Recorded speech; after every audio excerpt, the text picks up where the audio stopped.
ابو الحسن علی بن ابی طالب ہاشمی قریشی پیغمبر اسلام محمد صلی اللہ علیہ وآلہ وسلم کے چچا زاد اور داماد تھے۔ ام المؤمنین حضرت خدیجہ الکبریٰ کے بعد دوسرے وہ شخص تھے جو اسلام لائے، اور ان سے قبل صرف ایک خاتون نے اسلام قبول کیا۔ ان کے علاوہ کوئی مرد و زن مسلمان نہیں ہوا تھا۔ جو سابقین اسلام میں شامل ہوئے، عشرہ مبشرہ، بیعت رضوان، اصحاب بدر میں سے سب میں شامل تھے، بلکہ تمام جنگوں میں ان کا کردار سب سے نمایاں ہے۔ ان کی ساری ابتدائی زندگی محمد صلی اللہ علیہ وآلہ وسلم کے ساتھ ساتھ گزری۔ وہ تنہا صحابی ہیں جنہوں نے کسی جنگ میں بھی رسول صلی اللہ علیہ وآلہ وسلم کو تنہا نہیں چھوڑا۔ حضرت علی کی فضیلت میں صحاح ستہ میں درجنوں حدیث رسول صلی اللہ علیہ وآلہ وسلم نے انہیں دنیا اور آخرت میں اپنا بھائی قرار دیا۔ دیگر صحابہ کے ساتھ ان کو بھی جنت اور شہادت کی موت کی خوشخبری دی۔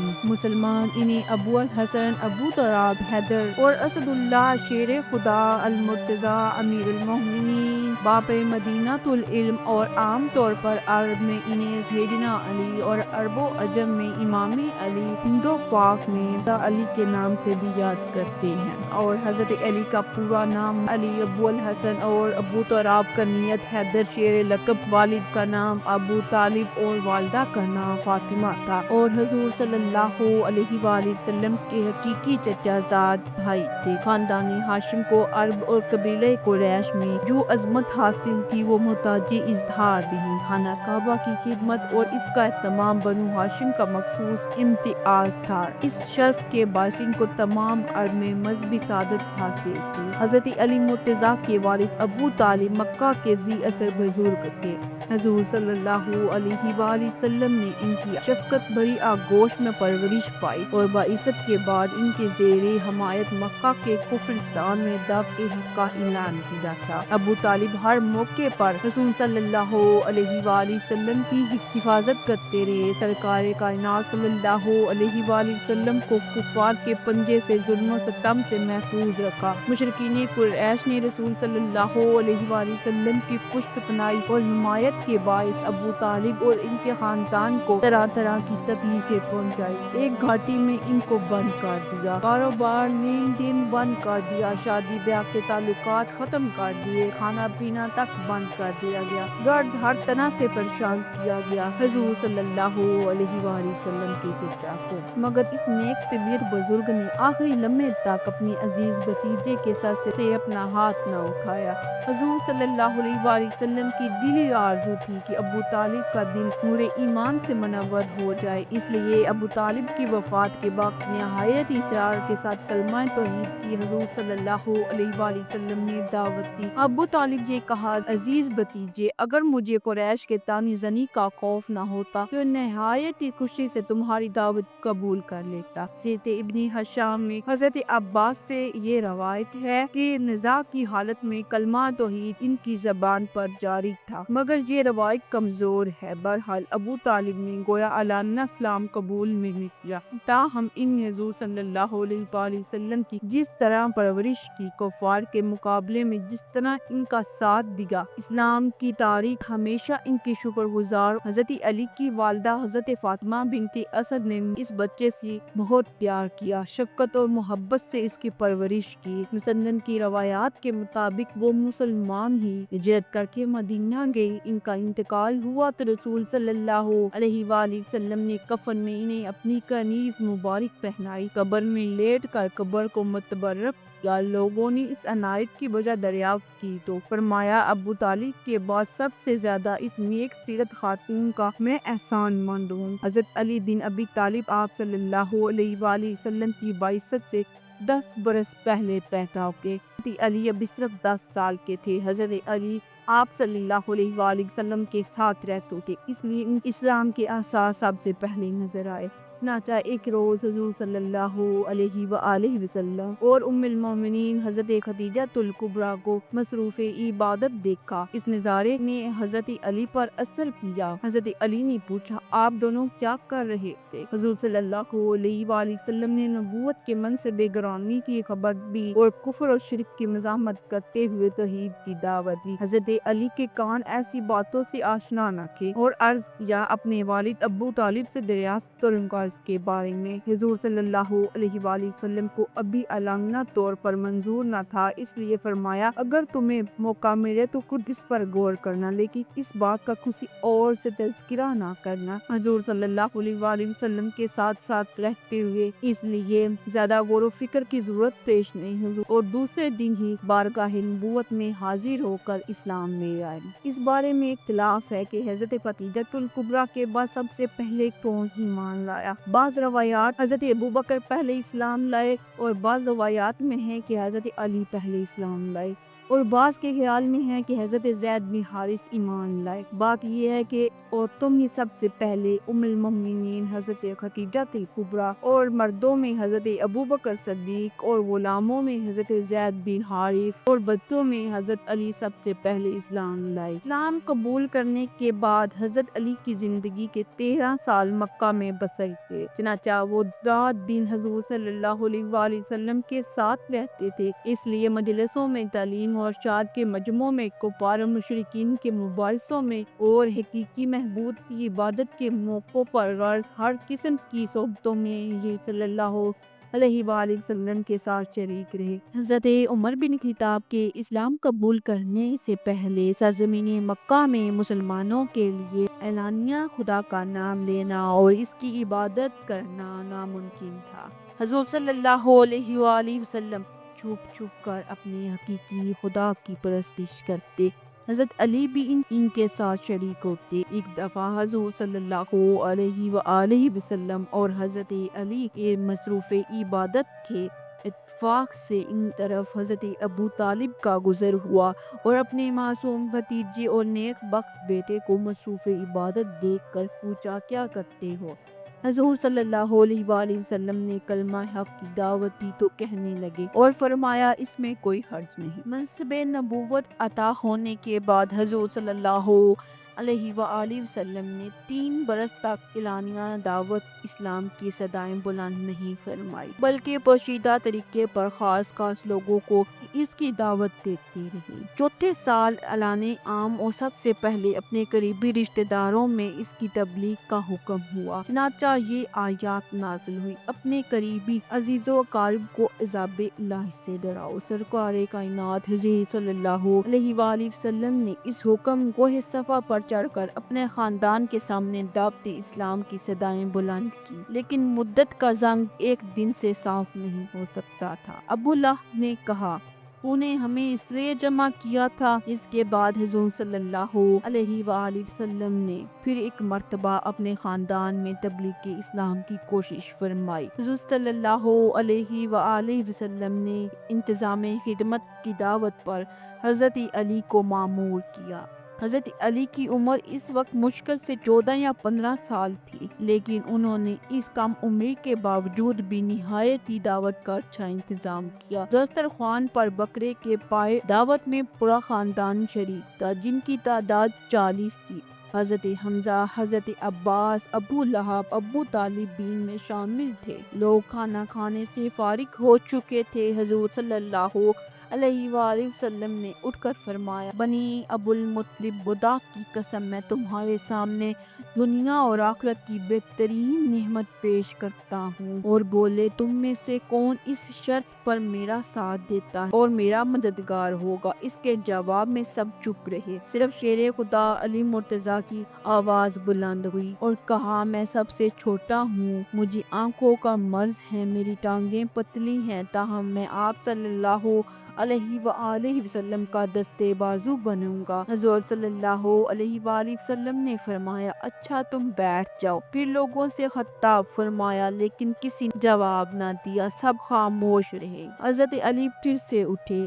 حضور صلی اللہ علیہ وآلہ وسلم نے انہیں استوا بھی بٹھا دیا، یہاں تک کہ جب تیسری بار حضور صلی اللہ علیہ وآلہ وسلم نے پھر سے دعوت دی، یہاں تک کہ تیسری بار بھی کسی نے اٹھ کر بات کرنا مناسب نہ سمجھا اور تمام کے تمام لوگ چپ رہے۔ اس مرتبہ بھی حضرت علی اٹھ کھڑے ہوئے اور ارشاد فرمایا کہ میں آپ کا ساتھ دوں گا، تو حضور صلی اللہ علیہ وآلہ وسلم نے فرمایا تم بیٹھ جاؤ، تم میرے بھائی اور میرے وارث ہو۔ بعثت کے تقریباً 13 برس تک رسول صلی اللہ علیہ وآلہ وسلم مکہ کی گھاٹیوں میں اسلام کی صدائیں بلند کرتے رہے، لیکن مشرکین قریش نے اس کا جواب محض غصے سے دیا۔ آپ صلی اللہ علیہ وآلہ وسلم کے صحابہ پر طرح طرح کے ظلم ڈھائے۔ رحمت العالمین نے اپنے جانثاروں کو اس قید و بند اور ستم دیکھ کر آہستہ آہستہ ان سب کو مدینہ چلے جانے کا حکم دیا۔ چند لوگوں کے علاوہ مکہ مسلمانوں سے خالی ہو چکا تھا۔ اس ہجرت سے مشرکین کو اندیشہ ہوا کہ اب مسلمان ہمارے قبضے اقتدار سے نکلے جا رہے ہیں، اس لیے بہت ممکن ہے کہ وہ اپنی قوت کو مضبوط کر کے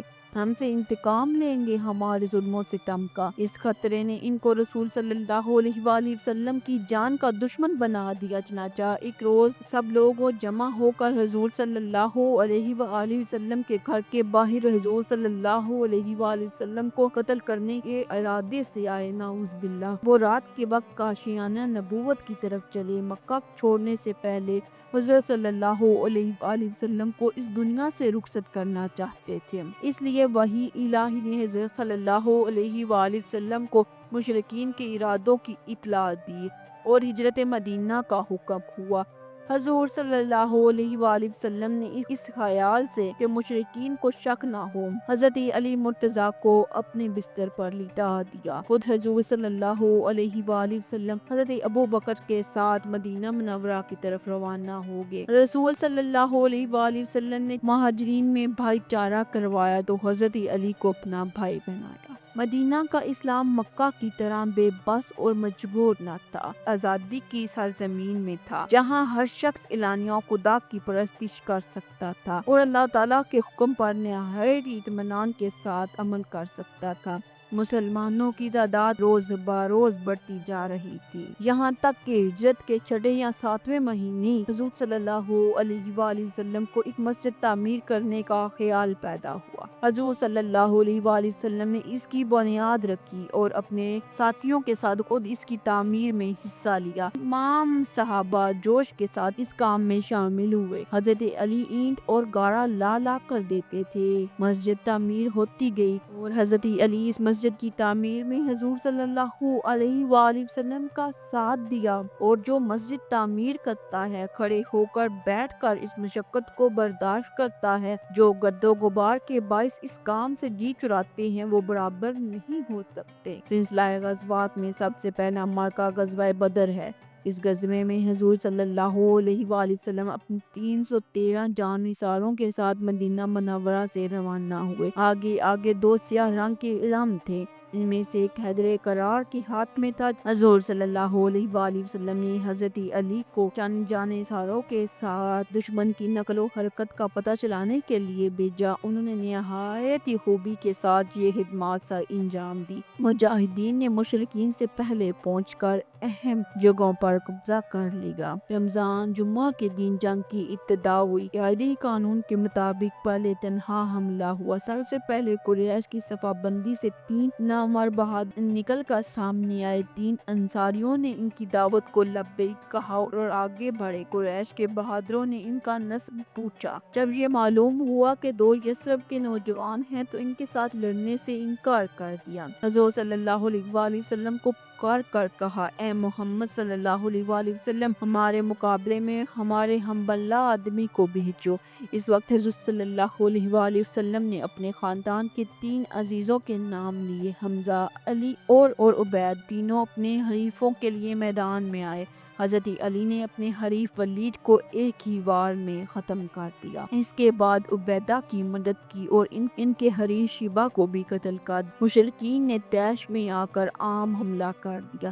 یہ دیکھ کر مجاہدین بھی نعرہ تکبیر کے ساتھ کفار کے سامنے آ گئے اور عام جنگ شروع ہو گئی۔ شیر خدا نے صفر کی صفیں الٹ دی اور ذوالفقار حیدری نے بجلی کی طرح چمک کر اسلام کے دشمنوں کو ہستی سے جلا دیا۔ مشرکین کے پاؤں اکھڑ گئے، مسلمانوں کو بے شمار مال و غنیمت تقریباً 17 قیدیوں کے ساتھ مدینہ واپس آئے۔ مال غنیمت میں سب کو 1 زر، 1 اونٹ اور 1 تلوار ملی۔ اسی طرح وقت گزرتا گیا۔ اسی سال یعنی 2 ہجری حضرت صلی اللہ علیہ وآلہ وسلم نے حضرت علی کو دامادی کا شرف بخشا، یعنی اپنی محبوب ترین صاحبزادی سید النساء حضرت فاطمہ الزہرا سے نکاح کر دیا۔ حضرت فاطمہ الزہرا سے نکاح کی درخواست سے پہلے حضرت ابوبکر صدیق اور ان کے بعد حضرت عمر نے کی تھی، لیکن حضرت صلی اللہ علیہ وآلہ وسلم نے کچھ جواب نہیں دیا۔ اس کے بعد حضرت علی نے خواہش کی۔ آپ نے پوچھا تمہارے پاس مہر ادا کرنے کے لیے کچھ ہے؟ بولے 1 گھوڑا 1 زر کے سوا کچھ نہیں۔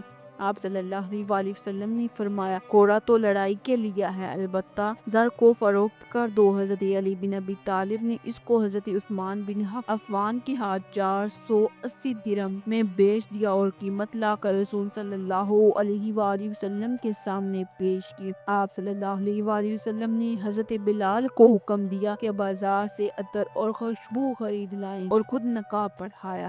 دونوں میاں بیوی پر وضو کا پانی چھڑک کر خیر و برکت کی دعا دی۔ نکاح کے تقریباً 10 یا 11 ماہ بعد باقاعدہ رخصتی تھی۔ اس وقت حضرت علی بن ابی طالب حضور صلی اللہ علیہ وآلہ وسلم کے ساتھ رہتے تھے، اس لیے جب رخصتی کا وقت آیا تو حضور صلی اللہ علیہ وآلہ وسلم نے ان سے فرمایا 1 مکان لے لیں۔ چنانچہ حارث بن نعمان کا مکان ملا اور حضرت علی ملکہ جنت کو رخصت کرا کر اس مکان میں لے آئے۔ حضرت سیدہ فاطمہ الزہرا کو اپنے گھر سے کوئی جہیز نہیں ملا تھا۔ حضرت علی نے انہیں جو دیا اسے کل کائنات یہ تھی، 1 پلنگ، 1 بستر، 1 چادر، 2 چکیاں، 1 مشکیزہ۔ عجیب اتفاق ہے، یہی چیزیں حضرت فاطمہ الزہرا کی زندگی تک ان کی رفیق رہی۔ حضرت علی اس میں کوئی اضافہ نہ کر سکے۔ ایک ذاتی ملکیت میں صرف 1 اونٹ تھا جس کے ذریعے تجارت کرتے تھے۔ تجارت کر کے دعوت ولیمہ کے لیے کچھ رقم جمع کرنے کا ارادہ تھا۔ حضرت حمزہ نے حلب شراب میں اس وقت شراب حرام لگی کی تھی۔ اس اونٹ کو ذبح کر پکا کر کھا لیا۔ اس کے بعد اس اونٹ کی قلیل رقم جو حضرت علی کے پاس آئی اور مہر ادا کرنے کے بعد جو رقم کچھ بچ گئی تھی، چنانچہ اس سے دعوت ولیمہ کا سامان کیا، جس میں کھجور، جو کی روٹی، پنیر اور ایک خاص قسم کا شوربہ تھا۔ یہ اس زمانے کے لحاظ سے پرتکلف ولیمہ تھا۔ حضرت اسماء کا بیان ہے اس زمانے میں اس سے بہتر ولیمہ نہیں ہوا۔ اسی طرح حضرت علی ہمیشہ حضور صلی اللہ علیہ وآلہ وسلم کے ساتھ ہے۔ اسی طرح 3 ہجری احد کا معرکہ پیش آیا۔ شوال ہفتے کے دن لڑائی شروع ہوئی۔ سب سے پہلے مسلمانوں نے قلیل تعداد کے باوجود دشمن کو مار بھگایا، لیکن عقب کے محافظین تیر اندازوں نے ہٹ چکے تھے، مسلمانوں پر پیچھے سے حملہ کر دیا۔ اس ناگہانی حملے سے مسلمانوں کے اوساع جاتے رہے۔ اس حالت میں حضور صلی اللہ علیہ وآلہ وسلم کو چشم زخم پہنچا، دانت مبارک شہید ہوئے۔ آپ صلی اللہ علیہ وآلہ وسلم ایک خندق میں گر پڑے۔ مشرکین ادھر بڑھے لیکن حضرت مصعب بن عمیر رضی اللہ تعالیٰ نے ان کو حضور صلی اللہ علیہ وآلہ وسلم کے پاس جانے سے روکے رکھا۔ اس میں لڑتے لڑتے شہید ہو گئے۔ اس کے بعد حیدر کرار نے بڑھ کر علم سنبھالا اور جگرے کے ساتھ داد شجاعت دی۔ مشرکین کے علمدار ابو سعد بن ابی طلحہ نے مقابلے کے لیے للکارا۔ شیر خدا نے بڑھ کر ایسا ایک ہاتھ مارا کہ فرش خاک پر تڑپنے لگا، بدحواسی کے عالم میں بیٹھ گیا۔ حضرت علی کو اس کی بدحواسی اور بے بسی پر رحم آ گیا اور زندہ چھوڑ کر واپس آئے۔ مشرکین کا زور کم ہوا تو حضرت علی نے چند صحابہ کے ساتھ حضور صلی اللہ علیہ وآلہ وسلم کو پہاڑ پر لے گئے۔ حضرت فاطمہ الزہرا نے زخم دھوئے۔ حضرت علی نے ڈول میں پانی بھر بھر کر زخموں پر گرائے۔ اس سے خون بند نہ ہوا تو حضرت فاطمہ نے چٹائی جلا کر اس کے راکھ سے زخم کا منہ بند کیا۔ لیکن اگلے ہی سال غزوہ احد کے بعد 4 ہجری میں بنو نصیر بدعہدی کے باعث جلاوطن کیا گیا۔ حضرت علی اس میں بھی پیش تھے۔ حضور صلی اللہ علیہ وآلہ وسلم کے ساتھ ساتھ تھے اور علم بھی انہی کے ہاتھ میں تھا۔ لیکن اگلے سال پھر غزوہ خندق 5 ہجری میں پیش آیا۔ اس میں کفار کبھی کبھی خندق میں گھس کر مقابلہ کرتے۔ ایک دفعہ سواروں نے حملہ کیا۔ حضرت علی نے چند جان نثاروں کے ساتھ بڑھ کر اس حملے کو روک دیا۔ سواروں کے سردار عمرو نے کسی کو تنہا مقابلے کی دعوت دی۔ حضرت علی بن ابی طالب نے اپنے آپ کو پیش کیا۔ اس نے کہا میں تم کو قتل نہیں کرنا چاہتا۔ شیر خدا نے کہا لیکن میں تم کو قتل کرنا چاہتا ہوں۔ وہ گھوڑے سے کود کر نیچے اترا اور مقابلے میں آیا۔ تھوڑی دیر مقابلہ ہونے کے بعد ذوالفقار حیدری نے اس کو وصل جہنم کر دیا اور اس کا قتل ہوتے دیکھ کر باقی تمام لوگ بھاگ کھڑے ہوئے۔ کفار بہت دن تک خندق کا محاصرہ کیے رہے۔ مسلمانوں کے صبر کو دیکھ کر ان کے پاؤں اکھڑ گئے اور یہ معرکہ بھی مجاہدین کے ہاتھ میں رہا۔ اس کے بعد بنو قریظہ نے مسلمانوں سے جو بد عہدی کی تھی، معاہدے کے باوجود مقابلے میں قریش کا ساتھ دیا اور تمام قبائل عرب کو مسلمانوں کے خلاف بھڑکا دیا تھا۔ اس لیے غزوہ خندق سے فراغت کے بعد حضور صلی اللہ علیہ وآلہ وسلم نے ان کی طرف توجہ کی۔ اس مہم میں بھی علم حضرت علی کے ہاتھ میں تھا۔ انہوں نے رسول صلی اللہ علیہ وآلہ وسلم کے عہد کے مطابق قلعے پر قبضہ کر کے اس کے صحن میں نماز عصر ادا کی۔ 6 ہجری میں حضور صلی اللہ علیہ وآلہ وسلم کو معلوم ہوا کہ بنو سعد کے یہودی خیبر کے یہودیوں کی مدد کر رہے ہیں۔ اس لیے حضرت علی بن ابی طالب کو 100 لوگوں کے ساتھ ان کی سرگوبی پر ماور کیا۔ انہوں نے ماہ شعبان میں حملہ کر کے بنو سعد کو منتشر کر دیا اور 500 اونٹ 2000 بکریاں مال غنیمت میں لائے۔ اسی طرح حضرت علی حضور صلی اللہ علیہ وآلہ وسلم کا ہر موقع پر ساتھ دیا۔ اسی سال میں یعنی 6 ہجری میں رسول صلی اللہ علیہ وآلہ وسلم تقریباً 14,000 صحابہ کرام کے ساتھ یات کعبہ کا ارادہ فرمایا۔ مقام حدیبیہ میں معلوم ہوا کہ مشرکین مکہ مزاحمت کریں گے۔ حضرت عثمان بن عفان کو گفتگو کے لیے سفیر بنا کر بھیجا گیا۔ مشرکین نے ان کو روک لیا۔ یہاں یہ خبر مشہور ہو گئی کہ وہ شہید کر دیے گئے۔ اس لیے حضور صلی اللہ علیہ وآلہ وسلم نے حضرت عثمان کے انتقام کے لیے مسلمانوں سے بیعت لی۔ حضرت علی بن ابی طالب بھی اس بیعت میں شریک تھے۔ بعد میں یہ معلوم ہوا کہ شہادت کی خبر غلط تھی تو مسلمانوں کا جوش کسی قدر کم نہ ہوا۔ جبکہ مشرکین نے صلح پر رضامندی ظاہر کی، حضرت علی کو صلح نامہ لکھنے کا حکم ہوا۔ انہوں نے دستور کے مطابق عبارت شروع کی، محمد رسول اللہ۔ عہد نامے کی ابتدا کی۔ مشرکین نے رسول کے لفظ پر اعتراض کیا، اگر ہم رسول اللہ ہونا تسلیم ہوتا تو پھر جھگڑا ہی کیا تھا۔ سرکار کائنات رسول صلی اللہ علیہ وآلہ وسلم نے اس لفظ کو مٹانے کا حکم دیا، لیکن حضرت علی کی غیرت نے گوارا نہ کیا اور عرض کیا خدا کی قسم میں اس کو مٹا نہیں سکتا۔ اس لیے حضور صلی اللہ علیہ وآلہ وسلم نے خود اپنے ہاتھ مبارک سے اس کو مٹا دیا۔ اس کے بعد معاہدہ صلح لکھا گیا اور حضور صلی اللہ علیہ وآلہ وسلم نے زیارت کا ارادہ ملتوی کر کے مدینہ شریف واپس تشریف لے گئے۔ اسی طرح اس کے بعد فتح خیبر کا واقعہ پیش آیا۔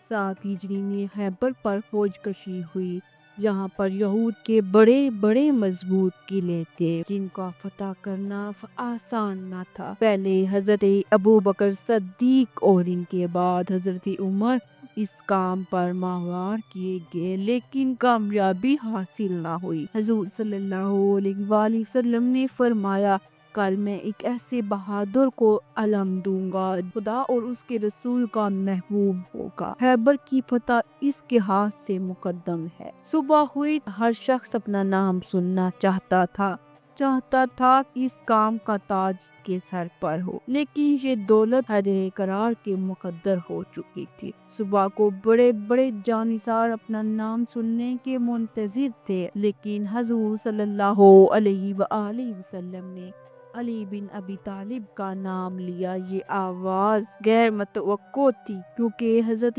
علی آنکھوں کی بیماری میں مبتلا تھے۔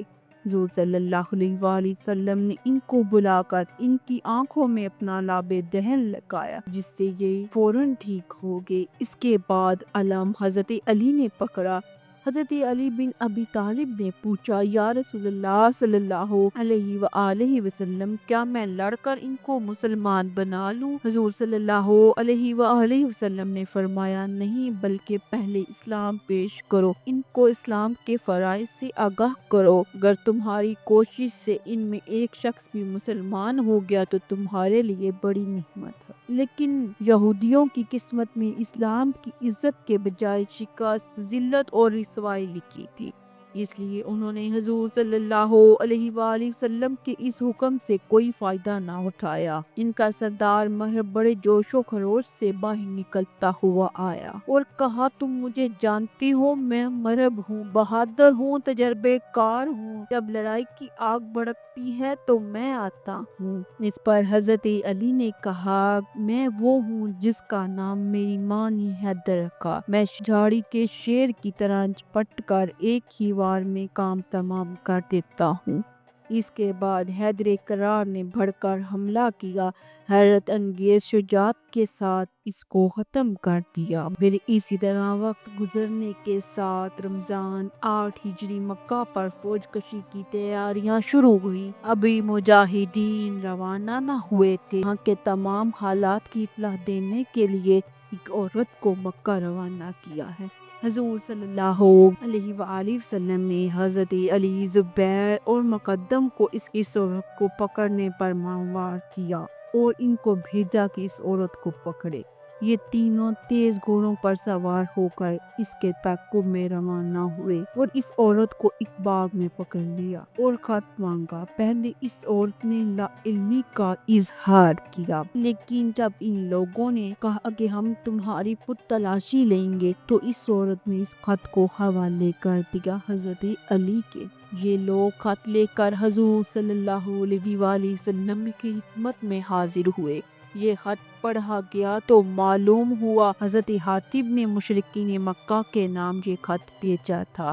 اس میں بعض منفی خیالات کی اطلاع تھی۔ حضور صلی اللہ علیہ وآلہ وسلم نے حاتب سے پوچھا، یہ کیا معاملہ ہے؟ انہوں نے عرض کیا، رسول صلی اللہ علیہ وآلہ وسلم، مجھے مجرم قرار دینے سے پہلے میرے حالات سن لیں۔ واقعہ یہ ہے کہ مجھے قریش سے کوئی نسبی تعلق نہیں۔ میں نے خط ان کو اس لیے بھیجا ہے اور مکہ میں دوسرے مہاجرین کے قریبی رشتہ دار ہیں جو فتح مکہ کے وقت ان کی اہل و عیال کی حفاظت، کیونکہ مکہ میں میرا کوئی رشتہ دار نہیں، اگر کوئی نازک وقت آئے تو میرے بچے یہ بے یار و مددگار نہ رہ جائیں۔ اس مجبوری کی حالت میں نہ ہی میں منافق ہوں نہ ہی میں نے اسلام کو چھوڑا ہے۔ حضور صلی اللہ علیہ وآلہ وسلم نے ان کے اس عذر کو قبول کیا اور لوگوں سے مخاطب ہو کر فرمایا، انہوں نے سچ بیان کیا ہے۔ لیکن حضرت عمر غصے میں بھڑک اٹھے۔ انہوں نے کہا، یا رسول اللہ صلی اللہ علیہ وآلہ وسلم، آپ اجازت دیجئے میں اس منافق کی گردن کو اڑا دوں۔ آپ صلی اللہ علیہ وآلہ وسلم نے فرمایا، یہ بدری ہیں، کیا تم کو معلوم نہیں؟ بدریوں کے تمام گناہ معاف ہیں۔ حضور صلی اللہ علیہ وآلہ وسلم 10 رمضان 8 ہجری کو مدینہ سے روانہ ہوئے۔ ایک مرتبہ پھر اس محبوب سرزمین پر 10,000 صحابہ کے ساتھ جاہ و جلال کے ساتھ داخل ہوئے، جہاں سے 8 سال پہلے بڑی بے کسی مجبوری کے ساتھ مسلمان نکلے تھے۔ ایک علم حضرت سعد بن عبیدہ کے ہاتھ میں تھا۔ وہ جوش کی حالت میں یہ کہہ رہے تھے، آج کعبہ حلال ہو گیا، آج جنگ کا دن ہے، آج حرم میں خون ریزی جائز ہے۔ حضور صلی اللہ علیہ وآلہ وسلم کو معلوم ہوا تو فرمایا، نہیں، ایسا نہ کہو، آج تو کعبے کی عظمت کا دن ہے، اور حضرت علی کو علم دے دیا گیا۔ حضرت سعد بن عبیدہ سے لے کر اور حضرت علی یوں فوج کے ساتھ شہر میں داخل ہوئے۔ مکہ بغیر کسی خونریزی کے فتح ہو گیا اور وقت آ گیا جب سے خانہ کعبہ کو پاک کیا جائے، جس کے گرد تقریباً 360 بت نصب۔ حضور صلی اللہ علیہ وآلہ وسلم نے سب سے پہلے اس فریضے کو انجام دیا اور خانہ کعبہ کے گرد جس قدر بت تھے سب کو ٹھوکر لگاتے جاتے اور یہ آیات کہتے، حق آ گیا اور باطل میں گیا۔ پھر خانہ کعبہ کے اندر حضرت ابراہیم اور حضرت اسماعیل علیہ السلام کی مورتیوں کو الگ کروایا اور اس کے بعد خانہ کعبہ کے اندر داخل کیے۔ یہ جگہ بتوں کی مورتیوں سے بھری ہوئی تھی۔ بتوں کو توڑنے کے باوجود بھی ایک بڑا تانبے کا بت سب سے بڑا جو باقی رہ گیا، یہ لوہے کی سلاخوں کے ساتھ لپٹا ہوا تھا، سلیم پر نصب تھا، اس لیے بہت ہی بلندی پر تھا۔ پہلے حضور صلی اللہ علیہ وآلہ وسلم نے حضرت علی کے کندھوں پر چڑھ کر اس کو گرانے کی کوشش کی، لیکن وہ جسم اطہر کا وزن نہ سنبھال سکے۔ صلی اللہ علیہ وآلہ وسلم نے حضرت علی کو کہا کہ شانہ اقدس پر چڑھ کر اس کو گرانے کا حکم دیا۔ انہوں نے صلی اللہ علیہ وسلم کی ارشاد کے مطابق اس کو پاش پاش کر ڈالا۔ خانہ کعبہ مکمل طور پر بتوں سے پاک ہو گیا۔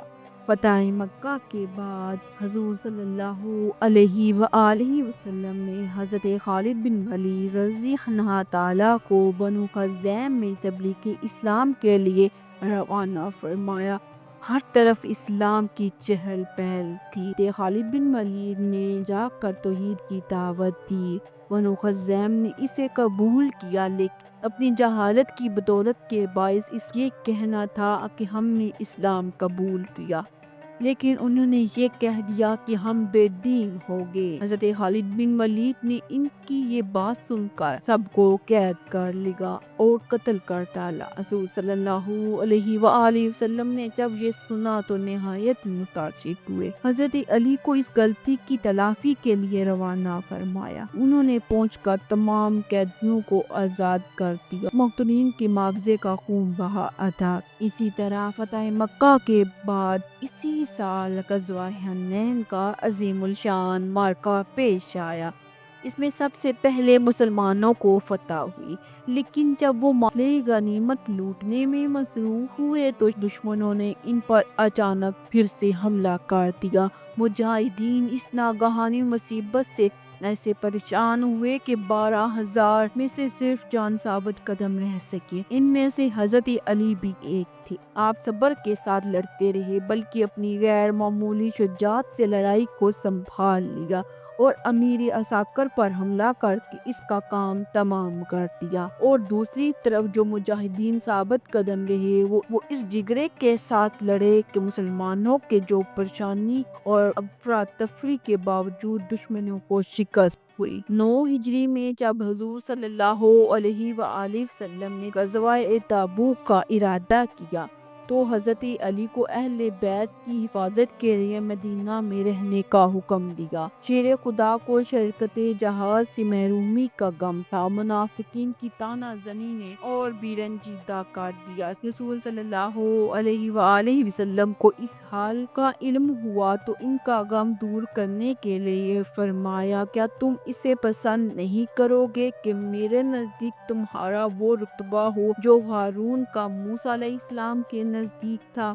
غزوہ تبوک سے واپسی پر اسی سال حضور صلی اللہ علیہ وآلہ وسلم نے حضرت ابوبکر صدیق کو امیر حج بنا کر روانہ فرمایا۔ اسی سنہ میں سورۃ برات نازل ہوئی۔ لوگوں نے کہا اگر یہ سورت ابوبکر کے ساتھ حج کے موقع پر لوگوں کو سنانے کے لیے بھیجی جاتی تو اچھا ہوتا۔ حضور صلی اللہ علیہ وآلہ وسلم نے فرمایا، میری طرف سے صرف میرے خاندان کا کوئی آدمی تبلیغ کر سکتا ہے۔ چنانچہ حضرت علی بن ابی طالب کو بلا کر حکم دیا کہ وہ مکہ جا کر اس سورت کو سنائیں اور آپ اعلان کر دیں کہ کوئی کافر جنت میں داخل نہ ہوگا اور اس سال کے بعد کوئی مشرک حج نہ کرے اور نہ کوئی شخص ننگا ہو کر خانہ کعبہ کا طواف کرے اور جس کا رسول صلی اللہ علیہ وآلہ وسلم کے ساتھ کوئی عہد ہے وہ مدتوں مہینوں تک باقی رہے گا۔ کچھ عرصے کے بعد تبلیغ اسلام کے سلسلے میں رسول صلی اللہ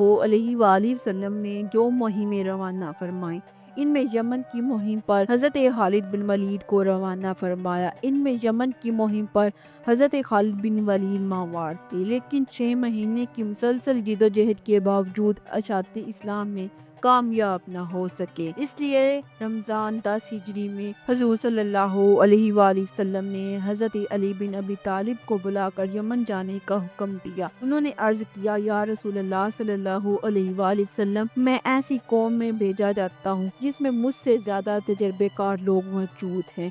ان لوگوں کے جھگڑوں کا فیصلہ کرنا میرے لیے نہایت دشوار ہوگا۔ رسول صلی اللہ علیہ وآلہ وسلم نے دعا فرمائی، اے خدا، اس کی زبان کو راست گو بنا، اس کے دل کو ہدایت کے نور سے بھر دے۔ اس کے بعد خود اپنا دست مبارک ان کے سینے پر رکھا اور اپنا امامہ باندھا، سیاہ علم دے کر حضرت علی کو یمن روانہ کر دیا۔ حضرت علی یمن پہنچتے ہی یہاں کا رنگ بدل گیا۔ جو لوگ حضرت خالد بن ولید کے 6 مہینوں کی کوششوں کے باوجود اسلام کو پہچان نہ سکے، وہ حضرت علی مرتضیٰ کی صرف چند روز کی تعلیم سے اسلام کے شیدائی ہو گئے اور قبلہ ہمدان مسلمان ہو گیا۔ حج سے واپسی کے بعد ماہ ربیع الاول 11 ہجری کو حضور صلی اللہ علیہ وآلہ وسلم بیمار ہوئے۔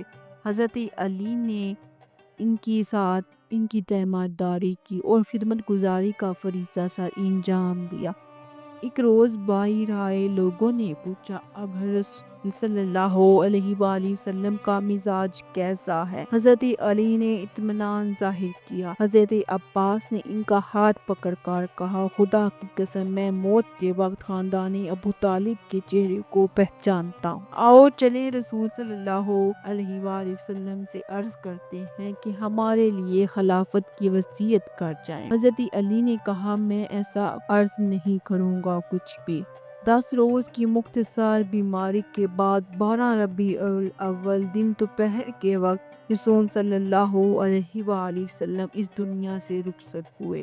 حضرت علی چونکہ رسول صلی اللہ علیہ وآلہ وسلم کے قریب ترین اور خاندان کے رکن تھے، اس لیے غسل، کفن، دفن کے تمام مراسم میں اپنے ہاتھوں سے سر انجام دیے۔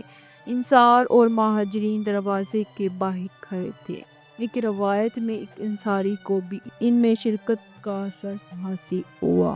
اسی طرح رسول صلی اللہ علیہ وآلہ وسلم کی وفات کے بعد حضرت ابوبکر صدیق خلیفہ بنے اور ان کے بعد حضرت عمر اور حضرت عمر کے بعد حضرت عثمان بنے۔ حضرت عثمان کی شہادت ہو گئی۔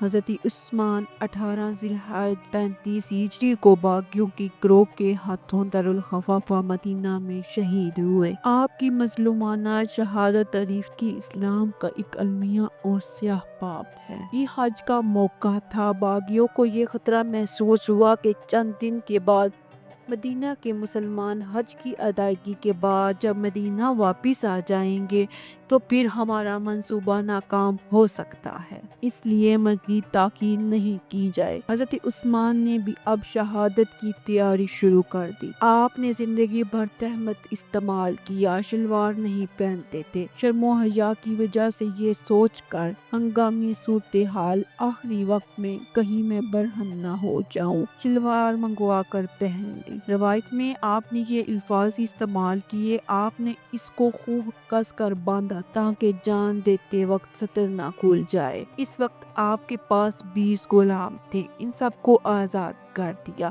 اب آپ قرآن پاک کو کھول کر اس کی تلاوت میں مصروف تھے۔ محمد بن ابی بکر جو حضرت ابوبکر صدیق کا بیٹا تھا، محمد بن ابی بکر کی قیادت میں چند باغی گھر کی دیوار پہ لانگ کر اندر داخل ہو گئے۔ محمد بن ابی بکر نے آگے بڑھ کر آپ کی داڑھی مبارک کو پکڑ کر زور زور سے کھینچا۔ حضرت عثمان نے اس کو کہا، اے بھتیجے، اگر تمہارے والد ابوبکر صدیق زندہ ہوتے وہ تمہارے اس عمل کو کبھی بھی پسند نہ کرتے۔ روایت میں ہے کہ آپ کے یہ الفاظ سن کر محمد بن ابی بکر واپس چلا گیا۔ گھر میں موجود دیگر باغیوں نے مل کر آپ پر حملہ کر دیا۔ جسم سے خون کا ایک فوارہ چل پڑا۔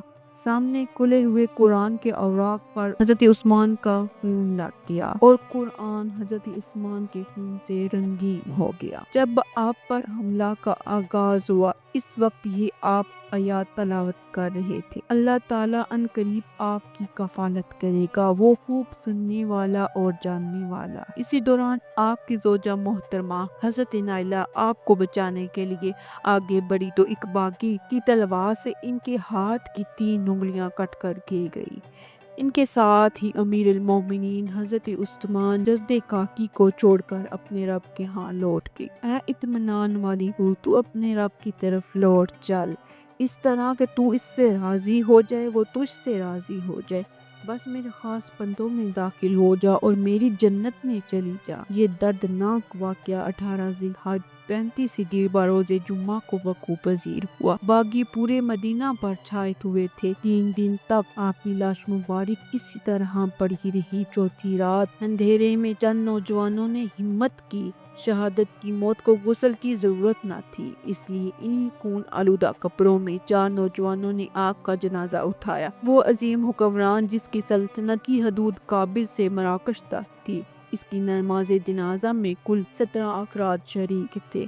آپ کو جنت البقیع کے قبرستان میں دفن کیا گیا، پھر باغیوں کے خوف سے قبر کا نشان تک مٹا دیا۔ حضرت علی رضی اللہ تعالیٰ کو اپنی خلافت میں مشکلات کا سامنا کرنا پڑا۔ ان میں باغیوں کا غلبہ تھا۔ وہ لوگ جنہوں نے حضرت عثمان کو شہید کیا تھا، مدینہ پر قبضہ کیے بیٹھے کہ ان لوگوں کو مدینہ سے نکالنا ایک بہت بڑا مسئلہ تھا۔ یہ وہ لوگ جو عبداللہ بن ابی سبح کے پیروکار تھے، وہ کسی صورت بھی مدینہ کو چھوڑنا نہیں چاہتے تھے۔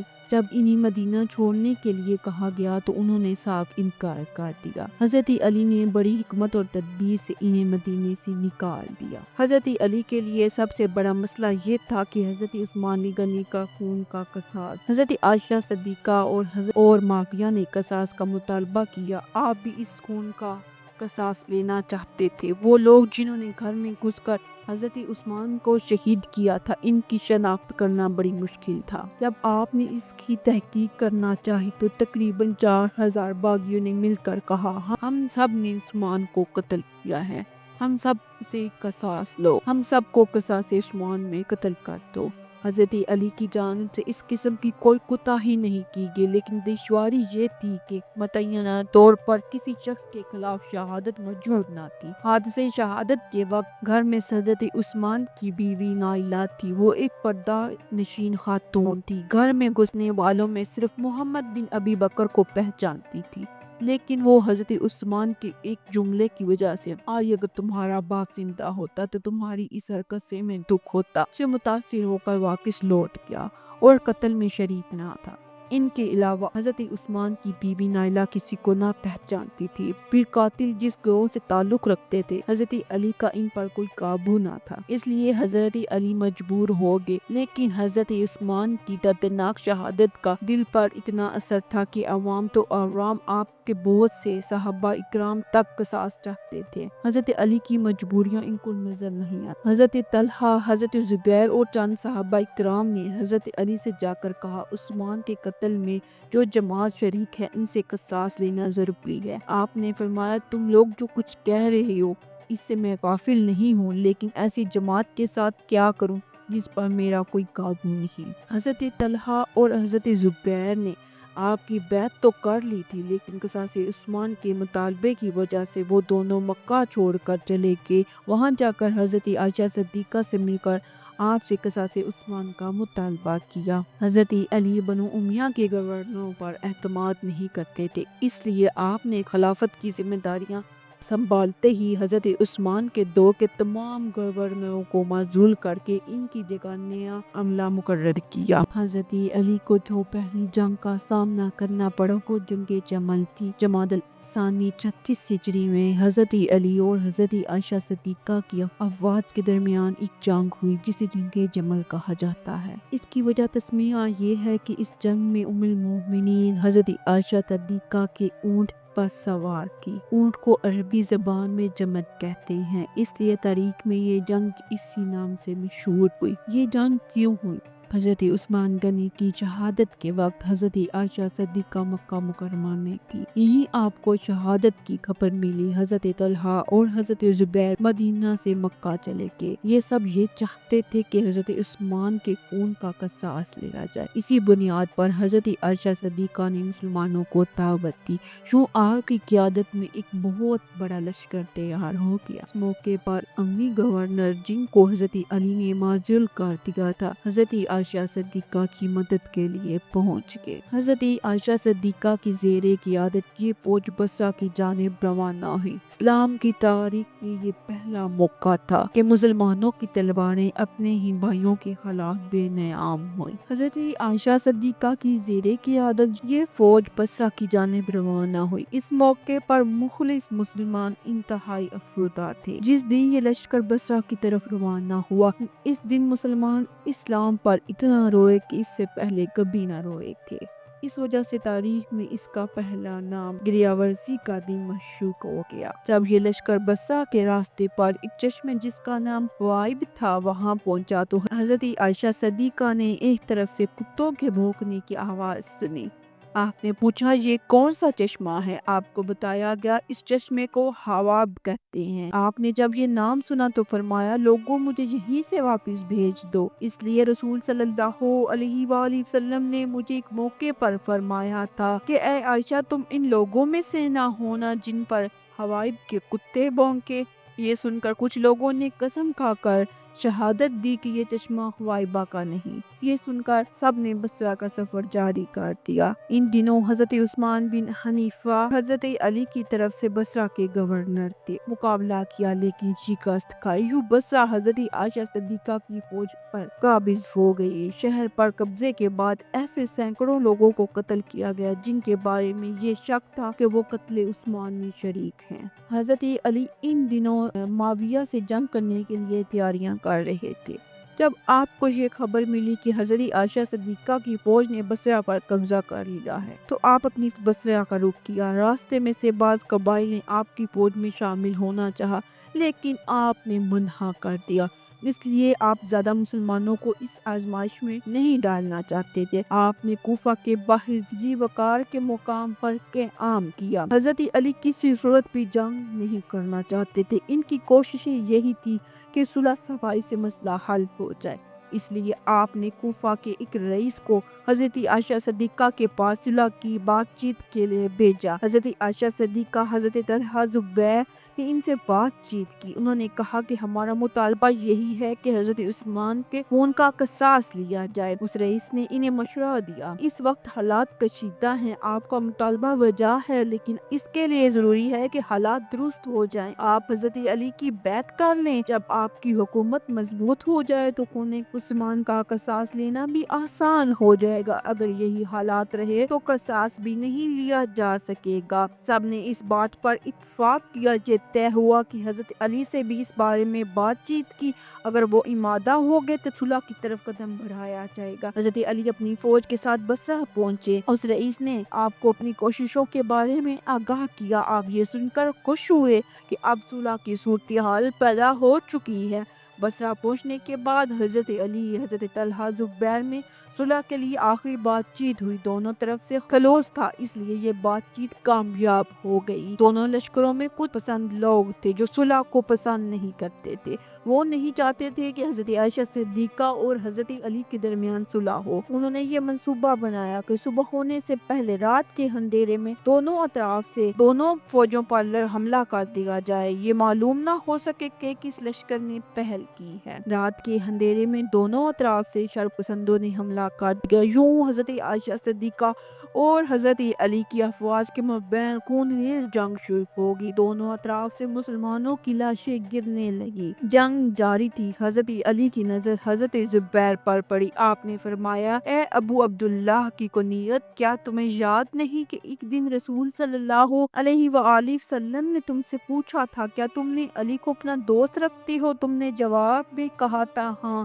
اے اللہ کے رسول میں علی کو دوست رکھ۔ رسول صلی اللہ علیہ وآلہ وسلم نے پھر فرمایا ایک دن تم علی سے ناحق لڑو گے۔ حضرت زبیر کو فوراً رسول صلی اللہ علیہ وآلہ وسلم کی بات یاد آ گئی، فرمانے لگے اگر مجھے پہلے یہ بات یاد آ جاتی تو میں کبھی میدان جنگ میں نہ آتا۔ حضرت زبیر نے اسی وقت واپسی کا سفر شروع کیا۔ حضرت علی کی فوج کا آدمی بھی حضرت زبیر کے ساتھ چلا گیا۔ جب آپ وادی صبا میں پہنچے نماز کی ادائیگی کے لیے ٹھہرے، جب آپ سجدے میں گئے تو اس بدبخت نے اپنی تلوار سے آپ کو قتل کر دیا۔ اپنا کارنامہ دکھانے کے لیے آپ کا سر تلوار پر لٹکا کر گھوڑے اور زر کو لے کر حضرت علی کے پاس پہنچا تاکہ آپ اس کی کارکردگی سے خوش ہو جائیں۔ حضرت علی نے جب یہ منظر دیکھا تو رو پڑے اور پھر فرمایا اے قاتل میں تجھے دوزخ کی خبر دیتا ہوں۔ پھر آپ نے حضرت زبیر کی تلوار کی طرف اشارہ کرتے ہوئے فرمایا یہ اس شخص کی تلوار ہے جس کے ذریعے متعدد موقعوں پر میدان جنگ میں رسول صلی اللہ علیہ وآلہ وسلم کے چہرے مبارک سے رنج و غم کے آثار دور ہوئے۔ قاتل یہ سن کر کہنے لگا کیا میری جان نثاری کا یہ صلہ ہے؟ میں تو آپ کے دشمنوں کو ختم کرنا چاہتا ہوں اور آپ مجھے دوزخ کی خبر دے رہے ہیں۔ حضرت زبیر کی واپسی کے بعد حضرت طلحہ بھی واپس جانے لگے۔ مروان بن حاکم نے یہ سوچا اگر یہ بھی چلے گئے تو پھر ہماری شکست یقینی ہے۔ اس نے زہر آلودہ تیر پھینکا جس نے آپ کو شہید کر دیا۔ اب جنگ میں شدت آ گئی، دونوں طرف کی فوجوں سر کاٹنے کی نئی داستانی رقم کرتی۔ تلواروں اس قدر شدت سے چل رہی تھی کہ ہاتھ کوئی کاٹ رہا تھا، کہیں سے سر کاٹ رہا تھا۔ جس طرح خزاں کے موسم میں درخت کی ٹہنیوں کو حرکت دینے سے پتے جھڑتے ہیں، خاص طور پر حضرت عائشہ صدیقہ کی حفاظت میں ان کے اونٹ کے ارد گرد نوجوانوں کی لاشیں گر رہی تھی۔ ایک قبیلہ بنو ذبح کے نوجوان جنہوں نے حضرت عائشہ کی حفاظت کے لیے اپنی جانیں قربان کی، ان کی تعداد صرف 70 کے قریب تھی۔ حضرت علی نے محسوس کیا کہ جب تک حضرت عائشہ اونٹ پر سوار ہے جنگ کا فیصلہ ہونا ناممکن ہے۔ جو دونوں اطراف سے لاشیں گرتی رہی، آپ نے ایک فوجی دستے کو حکم دیا کہ اونٹ کو گرا دیا جائے۔ اونٹ کے پاؤں کو زخمی کیا گیا تو وہ بیٹھ گیا۔ اونٹ کے بیٹھتے ہی جنگ کا نقشہ بدل گیا۔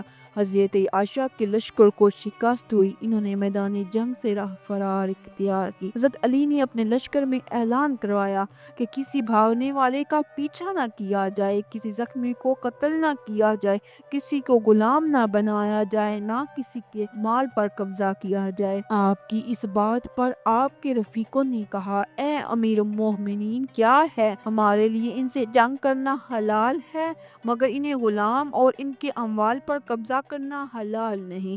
آپ نے اس کو جواب دیا مومنین کو تو غلام نہیں بنایا جا سکتا، نہ ان کے مال کو بطور غنیمت لیا جا سکتا ہے، اس لیے تم جس چیز کو جانتے نہیں اس کے بارے میں بحث نہ کرو، تمہیں جس بات کا حکم دیا گیا اس پر عمل کرو۔ جنگ کے بعد آپ نے حضرت عائشہ صدیقہ کو بڑے ادب و احترام کے ساتھ ان کے بھائی محمد بن ابی بکر کے ساتھ مدینہ روانہ کیا۔ حضرت عائشہ کو جنگ جمل میں قیادت کرنے پر عمر بھر افسوس رہا۔ جب اس جنگ کا تذکرہ ہوتا تو زوروں کی طرح روتی، فرماتی کاش اس جنگ سے 20 سال پہلے میں اس دنیا سے چلی جاتی۔ اس جنگ میں بڑی خون ریزی ہوئی، حضرت علی کی فوج کے 5000 اور حضرت عائشہ صدیقہ کی فوج کے 13,000 مسلمان شہید ہوئے۔ عبداللہ بن قیس کے خاندان کی ایک عورت جس کا شوہر، 2 بیٹے اور 4 بھائی قتل ہوئے، اس نے ان اشعار میں کہا میں نے اپنی زندگی میں اکثر لڑائیاں دیکھی ہیں لیکن جنگ جمل جیسی لڑائی میں نے کبھی نہیں دیکھی۔ مومنین پر نہ جانے کیا فتنہ نازل ہوا تھا کہ ایک بہادر دوسرے بہادر کو قتل کر رہا تھا، کاش میں ایسی کبھی ہولناک لڑائی نہ دیکھتی۔ حضرت علی نے دونوں اطراف کے مقتولین کی خود نماز جنازہ پڑھائی، انہیں دفن کروایا۔ میدان جنگ سے جو اموال اکٹھا کیا گیا انہیں جامعہ بصرہ میں بھجوا دیا گیا اور اعلان کیا کہ ہر کوئی اپنے مال کی شناخت کر کے لے جائے۔ اب حضرت علی کو دوسری جنگ کا سامنا کرنا پڑا۔ جنگ صفین دریائے فرات کے دائیں کنارے سے کچھ فاصلے پر ایک وسیع و عرض میدان تھا، جہاں 37 ہجری میں حضرت علی معاویہ کی افواج کے مابین ایک اسلامی تاریخ کی خون ریز جنگ ہوئی۔ یہ لڑائی جنگ صفین کے نام سے مشہور ہوئی۔ اس جنگ کا تاریخی پس منظر یہ تھا: معاویہ نے حضرت علی کو خلیفہ تسلیم کرنے سے انکار کر دیا۔ انہوں نے حضرت عثمان کے خون آلودہ کپڑے اور حضرت نائلہ کی کٹی ہوئی انگلیاں دمشق کی جامع مسجد میں رکھوا دی۔ ان کا مقصد شامیوں کے جذبات کو بھڑکانا تھا۔ حضرت عمر العاص اور معاویہ نے پورے شام کا دورہ کر کے لوگوں کے ذہنوں میں یہ بات بٹھا دی کہ قتل عثمان میں حضرت علی کا ہاتھ ہے، اس لیے ان کی بیعت نہیں کی جائے بلکہ ان کے خلاف جنگ کی جائے۔ حضرت علی مسلمانوں میں خون ریزی نہیں چاہتے تھے۔ آپ نے حضرت جرحہ بن عبداللہ کو معاویہ کے پاس بھیجا۔ آپ نے انہیں لکھا کہ میں مسلمانوں کا منتخب خلیفہ ہوں، تم میری بیعت کرو۔ بیعت کے بعد حضرت عثمان کے خون کا قصاص کا ایک باقاعدہ مقدمہ پیش کرو۔ میں کتاب اللہ اور سنت رسول صلی اللہ علیہ وآلہ وسلم کے مطابق اس کا فیصلہ کروں گا۔ حضرت علی اس قدر صلح پسند شخص تھے۔ ایک دن آپ کو پتہ چلا حجر بن عدی اور ان کا ایک ساتھی وہ معاویہ پر اور شامیوں پر علانیہ لعنت بھیجتے ہیں۔ آپ نے اسی وقت ان دونوں کو بلوایا اپنے پاس، اور جب وہ آئے تو آپ نے کہا تمہارے متعلق جو بات سننے کو مجھے ملی ہے کیا وہ سچ ہے؟ انہوں نے کہا سچ ہے۔ وہ کہنے لگے کیا امیر المومنین ہم حق پر نہیں؟ کیا وہ باطل نہیں؟ اس پر حضرت علی نے فرمایا رب کعبہ کی قسم ہم حق پر ہیں۔ وہ دونوں کہنے لگے پھر ہمیں لعنت بھیجنے سے کیوں منع کرتے ہیں؟ حضرت علی نے فرمایا میں اس بات کو پسند نہیں کرتا کہ تم لوگوں پر لعنت بھیجو۔ تمہیں یہ کہنا چاہیے کہ اے اللہ نہ ہمارا خون بہا نہ ہمارے دشمنوں کا، اے اللہ ہماری لڑائی کو ختم کر دے، اے اللہ ان لوگوں کو گمراہی سے بچا کر راہ ہدایت دکھا تاکہ حق اور باطل سے ممتاز کیا جا سکے۔ 36 ہجری کے آخر میں تقریباً 1,20,000 شامیوں کا لشکر لے کر صفین کے مقام پر پہنچا۔ انہوں نے ایک قیادت میں ایک دستے کو دریائے فرات کے کنارے پر بٹھا دیا تاکہ حضرت علی کی فوج کو دریا سے پانی نہ مل سکے۔ حضرت علی تقریباً 80,000 عراقیوں کا لشکر لے کر میدان میں پہنچ گئے۔ یہاں بھی آپ نے صلح صفائی کی کوششیں جاری رکھی۔ عراقی فوج نے دریائے فرات سے پانی لینا چاہا تو شامی فوج کے دستے نے روک دیا۔ حضرت علی نے اس موقع پر بھی فرمایا کسی پر پانی کو روکنا مناسب نہیں، لیکن شامی فوج پر اس بات کا کوئی اثر نہ پڑا۔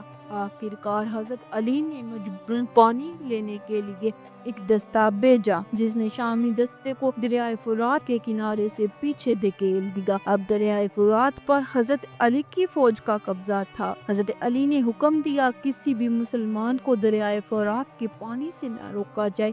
اب شامی فوج بھی اس دریا کا پانی استعمال کر رہی تھی اور عراقی فوج بھی۔ آپ کی براقدری کا یہ اثر ہوا کہ دونوں افواج کے افراد ایک دوسرے کے کیمپوں میں آنے لگے، ایک دوسرے کے لیے محبت کے جذبات پیدا ہونے لگے۔ اسی دوران محرم کا مہینہ آ گیا۔ حرمت والے مہینے کے احترام میں دونوں طرف سے جنگ رک چکی تھی۔ اس عرصے میں کچھ لوگوں نے صلح کے لیے سر توڑ کوشش کی لیکن کامیابی نہ مل سکی۔ ربیع الاول 37 ہجری دونوں افواج میں جنگ رکی رہی، لیکن جب یہ صلح کو تمام کوششیں ناکام ہو گئی تو جمادی الاول 37 ہجری کو جنگ کا آغاز ہوا۔ جنگ صبح ہوتی اور رات کو آرام کیا جاتا۔ کئی ماہ تک یہ جنگ جاری رہی۔ حضرت علی نے اب فیصلہ کن جنگ کی تدبیر کی۔ دوسری طرف شامی فوج بھی بھرپور تیاری سے میدان میں آئی۔ یہ دونوں افواج میں ایسی خونریز جنگ ہوئی جن کو انسانی دل دیکھ کر دہل جاتا تھا۔ میدان جنگ لاشوں سے بھر گیا تھا۔ تمام دن جنگ رہی، کوئی بھی پیچھے ہٹنے کو تیار نہ تھا۔ رات ہوئی تو جنگ میں مزید شدت آ گئی وہ رات اس قدر شدید تھی کہ دونوں فوج کے مارکوں سے زمین دہل گئی، اس لیے تاریخ میں اس رات کا نام تھتراہٹ کی رات میں شروع ہو گیا۔ اس رات نے شامی فوج کی جنگ کی کمر توڑ دی۔ اب معاویہ کو اپنی شکست صاف نظر آ رہی تھی۔ اس موقع پر انہوں نے سب سے اپنے بااعتماد ساتھی سے حضرت عمر العاص کو اپنے پاس بلایا اور کہا اب ہمیں کیا کرنا چاہیے جس سے عراقی فوج میں پھوٹ پڑ جائے اور ہم شکست سے بچ جائیں؟ معاویہ نے پوچھا تو عمر العاص نے کہا میرے پاس ایک تدبیر ہے۔ معاویہ نے پوچھا وہ کیا؟ ہم اپنے نیزوں پر قرآن کو اٹھا کر میدان میں آئیں گے اور حضرت علی کی فوج کو دعوت دیں گے، یہ ہمارے اور تمہارے درمیان حکم ہے، آپ دونوں لشکر اس کا فیصلہ تسلیم کرتے ہیں۔ شامی فوج نے ایسا ہی کیا۔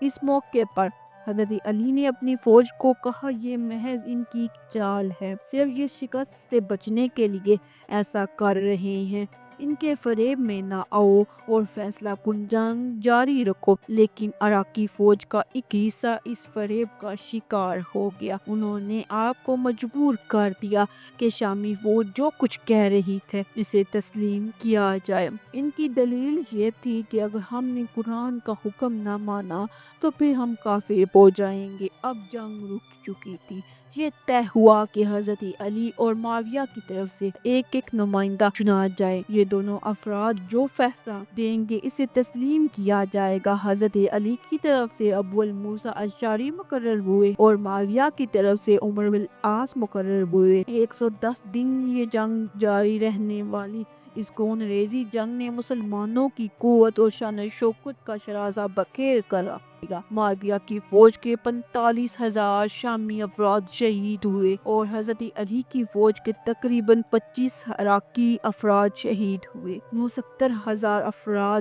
شہید ہوئے، لیکن بات جو تھی وہ وہیں رہ گئی۔ لیکن اب اسلام کی تاریخ کا ایک مایوس کن باب سامنے آیا۔ دونوں نمائندوں میں یہ فیصلہ ہوا کہ امت کو یہ اختیار دیا جائے وہ جسے چاہیں اپنا خلیفہ تسلیم کر لے، وہ حضرت علی کو یا تو خلیفہ تسلیم کر لے یا معاویہ کو۔ جب یہ فیصلہ سنانے کا وقت آیا تو عمر العاص نے کہا میں علی کو خلافت سے معزول کرتا ہوں اور معاویہ کو خلیفہ تسلیم کرتا ہوں۔ مختصر یہ کہ معاویہ اور عمر العاص اپنے مقصد میں کامیاب ہو گئے۔ جنگ صفین کا ایک تاریخی پہلو یہ بھی ہے، اس جنگ سے مسلمانوں میں کیسے فرقے کا ظہور ہوا جو خوارج کے نام سے مشہور ہوا۔ اپنی حرکتوں سے امت مسلمہ کو ناقابل تلافی نقصان پہنچایا۔ اس گمراہ فرقے کے ہاتھوں حضرت علی سمیت ہزاروں مسلمان شہید ہوئے۔ حضرت علی کو جو تیسری جنگ کا سامنا کرنا پڑا جنگ نہروان کے نام سے مشہور ہوئی۔ یہ لڑائی حضرت علی اور خوارج کے درمیان نہروان کے مقام پر ہی اس لیے تاریخ میں جنگ نہروان کے نام سے مشہور ہوئی۔ یہ جنگ 38 ہجری میں برپا ہوئی۔ فین میں جن لوگوں نے حضرت علی کو مجبور کر دیا تھا کہ ہمیں ان کی بات سننی چاہیے، اب یہی لوگ آپ کے جانی دشمن بن گئے۔ انہوں نے کہا فرمان روائی تو صرف اللہ ہی کی ہے، جنہوں نے حضرت علی کو مجبور کیا تھا یہ خوارج کے گروہ کے نام سے مشہور ہوئے۔ خوارج نے عبداللہ بن وہاب کے ہاتھ پر بیعت کی، اس کی قیادت میں حضرت علی کے خلاف سرگرمیاں شروع کر دی۔ وہ لوگوں کو آپ رضی اللہ تعالیٰ کا ساتھ دینے سے منع کرتا، جو لوگ ان کی بات نہ مانتے ان کو قتل کر دیتا۔ ان لوگوں نے یوں ہزاروں بے گناہ مسلمانوں کو شہید کر دیا۔ مسلمان ان خوارجوں کی سرگرمیوں سے بہت تنگ تھے۔ آپ نے خوارج سے مقابلے کے لیے 80,000 کی فوج تیار کی اور نہروان کے مقام پر پہنچ گئے۔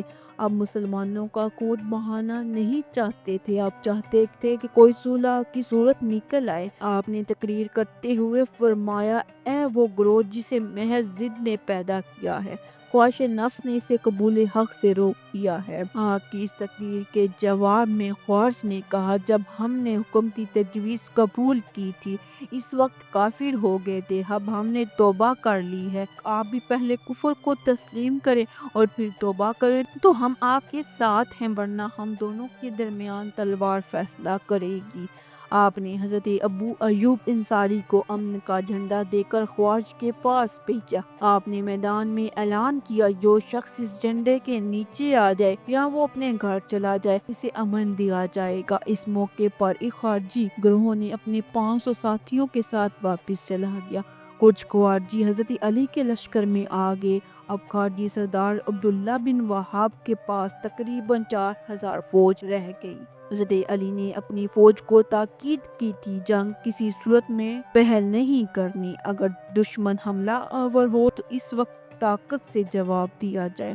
اب خارجی فوج نے کہا ان الحکم اللہ کا نعرہ لگایا، حضرت علی کی فوج پر کود پڑے۔ خواج اس جوش و جذبے کے ساتھ حملہ آور ہوئے۔ کچھ دیر بعد حضرت علی کی فوج کا ایک دستہ اپنی جگہ سے پیچھے ہٹ پڑا۔ اس جنگ میں خواج قتل ہو کر گرتے رہے، لیکن میدان جنگ کو چھوڑنے کے لیے تیار نہ ہوئے۔ حضرت علی کی فوج کے مقابلے میں ان کی تعداد کم تھی، اس لیے ایک ایک قتل ہوتے رہے۔ یوں خواج کی تقریباً 4000 فوج جنگ نہروان میں قتل ہوئی۔ 4000 کی فوج میں سے صرف 10 افراد زندہ بچے، جن کو پکڑ لیا گیا۔ جنگ نہروان نے خواج کی کمر توڑ دی، اگرچہ بعد میں اس گروہ کے افراد نے مسلمانوں کے لیے عرصہ حیات کو تنگ کیے رکھا، مسلمانوں کے لیے وبال جان بنے رہے، لیکن ان کو وہ طاقت نہ مل سکی جو جنگ نہروان سے پہلے ان کے پاس تھی۔ 35 ہجری میں حضرت عثمان کی شہادت کے بعد امت مسلمہ نے آپ کو خلیفہ بنایا۔ ذی الحج 35 ہجری 40 رمضان، تقریباً 4 سال 9 ماہ بحیثیت حکمران ان فرائض کو سر انجام دیا۔ رسول صلی اللہ علیہ وآلہ وسلم نے آپ کے بارے میں فرمایا تھا،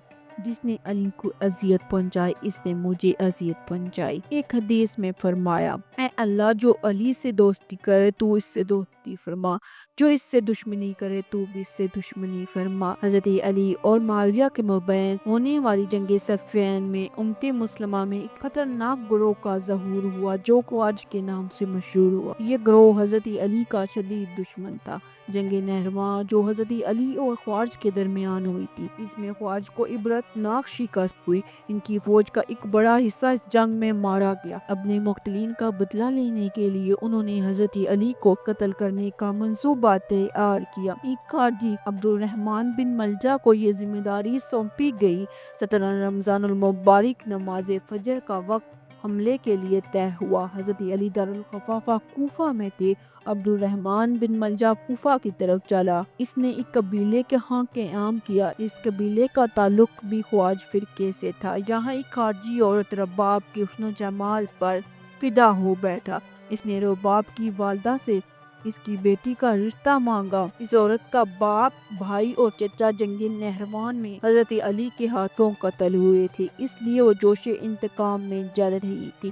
اس نے ابن ملجا سے کہا، میں تجھ سے اپنی بیٹی کا نکاح کر دوں گی، لیکن اس کے لیے ایک شرط ہے، مجھے میری بیٹی کا حق مہر مجھے میری مرضی سے چاہیے۔ ابن ملجا نے کہا، بتاؤ کیا حق مہر چاہیے؟ اس عورت نے کہا، مجھے حق مہر میں صرف علی کا سر چاہیے۔ ابن ملجا تو اس وقت کوفہ اسی غرض سے آیا تھا۔ اس نے رباب سے اس حق مہر کے عوض نکاح کر لیا۔ ایک عرب شاعر نے اس حق مہر کا ذکر کرتے ہوئے اپنے اشعار میں کہا، جو حق مہر ابن ملجا نے ادا کیا، دنیا کے کسی انسان نے اتنا بھاری حق مہر ادا نہیں کیا، اس لیے کوئی حق مہر چاہے جتنا بھی قیمتی ہو، وہ علی کے سر سے زیادہ قیمتی ہو ہی نہیں سکتا۔ مثلاً احمد بن حنبل کی ایک روایت کے مطابق حضرت علی کو اپنے قاتل کے بارے میں علم تھا۔ شہادت سے پہلے آپ نے جو آخری خطبہ جمعہ دیا تھا، اس میں فرمایا، یہ داڑھی اس سر کے خون سے رنگین ہو کر رہی، وہ بدبخت مجھے قتل کرے گا، نہ جانے کس چیز کا انتظار کر رہا ہے۔ لوگوں نے کہا، ہمیں بتائیں، اس کا نام بتائیں، وہ کون ہے، ہم اس کی نسل کو مٹا دیں گے۔ آپ نے فرمایا، یہ کس طرح ہو سکتا ہے؟ جس شخص نے بھی جرم کیا ہی نہیں، تم اس کو اور اس کی نسل کو مٹا دو۔ یہ شخص حضرت علی پر تنہا حملہ کرنے سے ڈرتا تھا، اس لیے کوفہ آ کر اس نے ایک خارجی کو اپنے ساتھ ملا لیا۔ دونوں زہر میں بھیگی تلواریں لے کر رات کے اندھیرے میں اس راستے پر چھپ کر بیٹھ گئے جہاں سے آپ مسجد کے لیے جاتے تھے۔ مؤذن نے فجر کی اذان دی۔ آپ نماز کی ادائیگی کے لیے گھر سے نکل کر مسجد کی طرف چلے تو سامنے دو تلواریں چمکتی ہوئی نظر آئی۔ ایک بلند آواز ہوئی، فرمان روائی صرف اللہ کی ہے، اے علی تیری نہیں۔ دونوں قاتل آپ پر ٹوٹ پڑے۔ آپ زخم کھا کر نیچے گر رہے تو زبان سے یہ الفاظ نکلے، رب کعبہ کی قسم میں کامیاب ہو گیا۔ آپ کی آواز سن کر لوگ دوڑے۔ دوسرا قاتل تھا، وہ بھاگ گیا۔ عبدالرحمن بن ملجم اب بھی تلوار لیے گھوم رہا تھا تاکہ لوگ ڈر جائیں اور اسے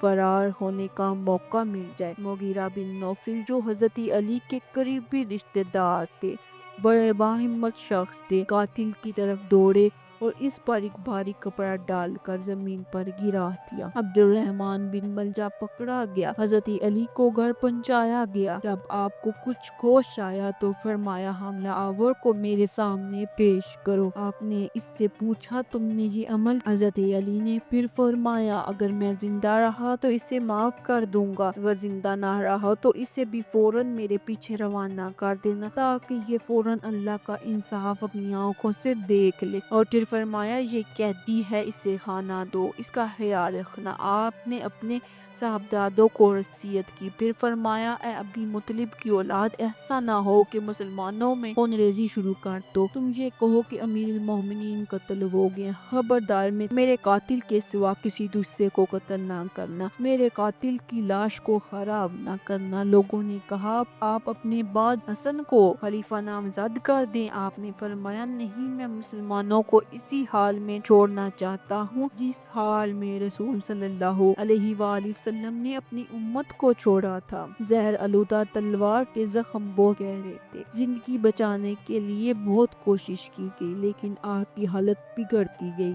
آخر کار 20 رمضان المبارک 40 ہجری کو آپ اس دنیا سے چلے گئے، جن سے افضل اس وقت سوئے زمین پر کوئی نہ تھا۔ امام حسین نے آپ کو غسل دیا، امام حسن نے آپ کی نماز جنازہ پڑھی، پھر آپ کو دفنا دیا گیا۔ انتقال کے وقت آپ کی عمر مبارک 63 برس تھی۔ آپ کے وصال کی خبر مدینہ پہنچی تو ہر آنکھ اشک بار تھی۔ سوگ کی وہی کیفیت تھی جو رسول صلی اللہ علیہ وآلہ وسلم کے وصال کے وقت ہی ام المومنین حضرت عائشہ صدیقہ رسول صلی اللہ علیہ وآلہ وسلم کی قبر پر حاضر ہوئی، حجرے میں داخل ہوئی، دروازہ پکڑ کر کھڑی ہو گئی، پھر روتے ہوئے فرمایا، اے اللہ کے رسول صلی اللہ علیہ وآلہ وسلم، آپ پر، آپ کے دونوں ساتھیوں پر سلام، میں آپ کو آپ کی محبوب ترین عزیز کی موت کی خبر سنانے آئی ہوں۔ اے اللہ کی قسم، آپ کا چنا ہوا حبیب قتل ہو گیا، جس کی بیوی فاطمہ جنت کی عورتوں کی سردار ہے۔ اے اللہ کے نبی، وہ رخصت ہو گئے ہیں جو ایمان لائے، اپنے ایمان پر پورا اترے۔ اگر آپ کی قبر کھل جاتی تو آپ بھی یہی کہتے کہ میرے محبوب اور افضل ترین وجود قتل ہو گیا۔ ایک روایت کے مطابق جب حضرت عائشہ صدیقہ آپ شہادت کی خبر سنائی تو آپ کی زبان سے ایک تاریخی جملہ نکلا، اب عرب جو چاہے کرے، انہیں روکنے والا اب کوئی باقی نہیں رہا۔ اللہ تعالیٰ سے دعا ہے کہ ہم سب کو اہل بیت سے محبت کرنے کی توفیق عطا فرمائے، آمین یا رب العالمین۔